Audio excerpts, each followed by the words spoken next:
Un écrivain, c'est ça, c'est un être totalement empathique.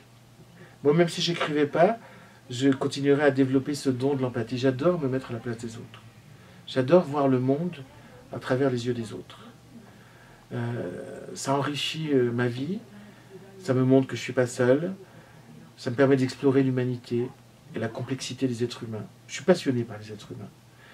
Donc voilà, on n'est pas romancier, on n'est pas dramaturge si on n'a pas non seulement cet amour de l'autre, mais cet amour d'être l'autre, et non de son point de vue. Et puis alors, pour vous dire la vérité, j'ai été aidé. J'ai été aidé parce que j'ai à la maison une belle fille que j'élève et qui a 16 ans, enfin maintenant elle en a 17, que j'aime et qui m'aime. Et lorsque je lui ai dit l'année dernière, je vais écrire un livre sur l'amour à ton âge, et mes 4 héroïnes seront 4 jeunes filles, et je ne t'en dis pas plus, elle m'a apporté un cadeau extraordinaire. Elle est arrivée avec 4 de ses amies, et chacune m'a tendu son journal intime. En me disant, mais si tu veux, regarde ce qu'on écrit dans notre journal intime. Alors, en même temps, ce jour-là, je me suis dit, bon, alors, comme beau-père ou comme parent, je ne dois pas être très convaincant, parce qu'on ne montre pas ça à son beau-père ou à ses parents. Mais comme écrivain, je dois être convaincant, parce qu'elles m'ont dit, c'est à l'écrivain qu'on donne, parce qu'on aime tes livres et on sait que tu ne juges jamais tes personnages. Tu es toujours en eux. Ce qui est vrai. Alors, donc, j'ai pris le cadeau, et ça m'a aidé. Ça m'a aidé parce qu'il y avait des choses que je n'avais pas mesurées. C'était passionnant de voir, par exemple, qu'il y avait des points communs entre tous ces journaux, pourtant des jeunes filles si différentes. La problématique de la maîtrise. Est-ce que je dois maîtriser mes désirs, ma vie, l'autre, ou est-ce que je dois m'abandonner à mes désirs, à la vie, l'autre? Ça, c'est vrai, c'est extrêmement important. Ça commence à l'adolescence. Que l'enfant ne se pose pas cette question. Il n'est pas traversé de pulsions, il n'a pas des hormones qui le travaillent. C'est une question qui commence à cet âge-là et qui dure toute la vie. Non. Enfin, moi, ça dure.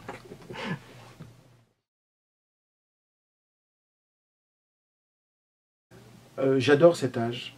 Il me bouleverse. Parce que c'est un âge où tout est intense, tout est fort.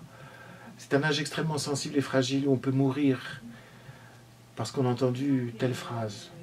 Ou on peut mourir parce qu'on n'a pas entendu telle phrase. C'est un âge bouleversant, d'intégrité, d'engagement total. Et je déteste le regard que les adultes portent sur les adolescents. Souvent, c'est un petit peu ironique, avec un sourire. Quand un adolescent raconte ses peines d'amour ou ses enthousiasmes, souvent les adultes sont là, oui, oui, bien sûr, etc. Souvent, on se moque des chagrins des adolescents parce que on se dit, mais tu verras, tu t'habitueras, c'est la première fois. Mais on n'a pas à se moquer du chagrin. Une douleur, quelle que soit son origine, c'est une douleur. Elle est intense. Il n'y a qu'elle au moment où un individu souffre. Donc, voilà, j'ai écrit ce texte, Le poison d'amour, en retrouvant ma propre adolescence. Et en même temps, en parlant bien de jeunes filles d'aujourd'hui, qui ont Internet, qui sont dans des familles décomposées, recomposées, et puis qui ont une vie sexuelle qui peut être autonome et distincte de leur vie sentimentale, puisqu'elles sont très soucieuses de leur première fois. C'est très très important, la première fois. Alors que, bon, dans tous les siècles précédents, une jeune fille devait se réserver pour l'homme de sa vie. Elle ne devait pas avoir une vie sexuelle autonome. Aujourd'hui, sans problème, les jeunes filles sont dans cette idée-là. Il y a eu un progrès. J'estime que c'est un progrès, parce qu'avant, c'était une licence qui était donnée aux garçons, mais qui n'était pas donnée aux filles. Mais en même temps, voilà, elles sont aussi fragiles que les jeunes filles d'avant.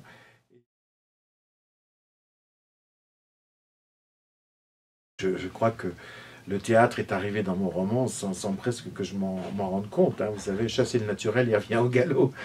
Le théâtre, comme la musique, est une des grandes passions de ma vie. Et, voilà, il me semblait que tout naturellement, Roméo et Juliette est arrivé. Et en plus, moi, je dois dire qu'il y a des souvenirs très autobiographiques dans ce livre. Puisque moi, j'ai commencé le théâtre au lycée, à l'atelier théâtre du lycée. C'est là que j'ai joué mes premières pièces, mais surtout que j'ai écrit mes premières pièces. Ça a été une révélation. Et puis, j'avais les mêmes problèmes qu'ont certains personnages de mon livre, c'est-à-dire quand on m'a demandé de jouer à 16 ans, un jeune homme de 16 ans amoureux, j'ai dit non. J'ai préféré jouer l'ivrogne qui avait 50 ans. Parce que ça m'impliquait trop, j'étais trop pudique, j'osais pas. Je ne pouvais pas me servir de mon expérience pour... J'osais pas. C'était une livre de chair trop importante, trop saignante. Je ne pouvais pas la donner. Donc il y a cette extrême pudeur des adolescents, qui est un trait adolescent. Et puis voilà, dans cette représentation fatale de Roméo et Juliette, en fait, on découvre la vérité des personnages. Le théâtre, c'est pas un mensonge. Le théâtre, c'est le moment où on dit enfin la vérité. Parce qu'on a un masque, parce qu'on est derrière un personnage, on dit exactement ce qu'on est.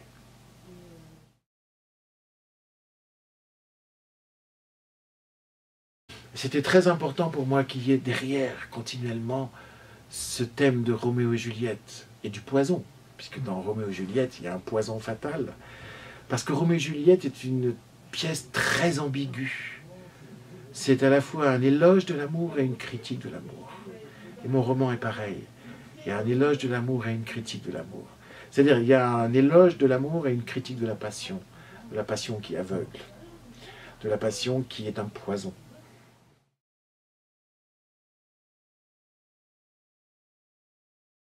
Alors, je ne suis pas un graphomane, hein, c'est-à-dire que je n'ai pas besoin d'écrire, mais j'ai besoin de raconter des histoires. J'adore m'adresser à l'autre et lui dire « Ah voilà, je vais te raconter ». Alors je le fais tout le temps dans la vie. C'est comme ça que je garde les gens qui m'aiment, parce que j'ai toujours plein de trucs à leur raconter. Parce que je m'intéresse au monde, et donc puis j'aime leur raconter le monde. Mais je suis aussi dans un moment assez heureux de ma vie, où j'ai enfin confiance en moi, confiance dans mes capacités créatrices. Vous savez, moi j'ai d'abord fait de grandes études, parce que je me protégeais de moi-même, parce que j'avais peur, parce qu'il fallait rassurer mes parents, il fallait avoir un bagage, comme on disait, pour rentrer dans la vie. Alors j'ai joué le jeu du conformisme jusqu'à l'École normale supérieure de la rue d'Ulm, l'agrégation de philosophie, le doctorat de philosophie, j'ai été maître de conférence à l'université. Ah, j'ai payé mon tribut. Et à un moment, je me suis dit, mais c'est pas ça ma vie. Ma vie, c'est d'être un conteur, c'est d'être un homme de théâtre, c'est de parler de musique, c'est de faire naître des œuvres. Je me sentais un créateur. Et pas seulement une courroie de transmission culturelle. Alors je reste une courroie de transmission culturelle, parce que je crois que dans mes livres, il y a toujours une transmission. Le Carnaval des animaux de Saint-Saëns, c'est une transmission. Dans mes pièces, il y a la transmission d'une réflexion philosophique. Dans certains livres comme La part de l'autre sur Hitler ou l'Évangile selon Pilate, il y a la transmission d'un savoir historique et d'une réflexion sur l'histoire, etc. Il y a cet aspect courroie de transmission, passeur culturel, mais il y a aussi un créateur qui invente des personnages, qui invente des histoires, des façons de raconter des histoires. Et je suis à un moment de ma vie où voilà, j'ai confiance, donc c'est plus facile qu'avant. Voilà, enfin.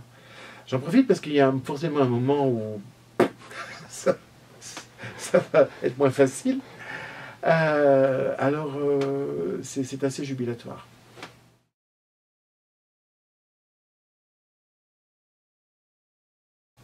J'éprouve des sentiments très très ambigus. D'un côté, j'ai peur, de l'autre, je suis impatient. J'ai peur parce que j'ai peur de pas être à la hauteur de ma partenaire, j'ai peur de ne pas répondre aux attentes du public, j'ai peur de saccager le texte, parce que tout d'un coup, je ne serai pas assez concentré pour le vivre. Donc j'ai peur de tout ça. Et en même temps, je suis très impatient. Parce que le trac, c'est aussi de l'impatience. Parce que j'ai envie de raconter cette histoire. J'ai envie d'être sur scène avec Pietragala. J'ai envie de voir comment les gens reçoivent toutes ces réflexions sur l'amour, le bien et le mal que se font ces deux personnages. Je vis les répétitions déjà comme je pense je vais vivre les représentations. Je m'y donne totalement. J'écris un peu le matin, je fais ce que j'ai à faire, mais alors l'après-midi, j'ai plus de téléphone, je suis injoignable. Je suis en train de créer ce personnage avec Pietragala qui crée son personnage à elle sous l'œil de Steve Suissa. Et puis voilà, après ça sera 40 soirs, simplement 40 soirs, parce que Pietra et moi, on a des emplois du temps tellement impossibles qu'on a juste trouvé 40 soirs, on n'a pas pu en trouver plus.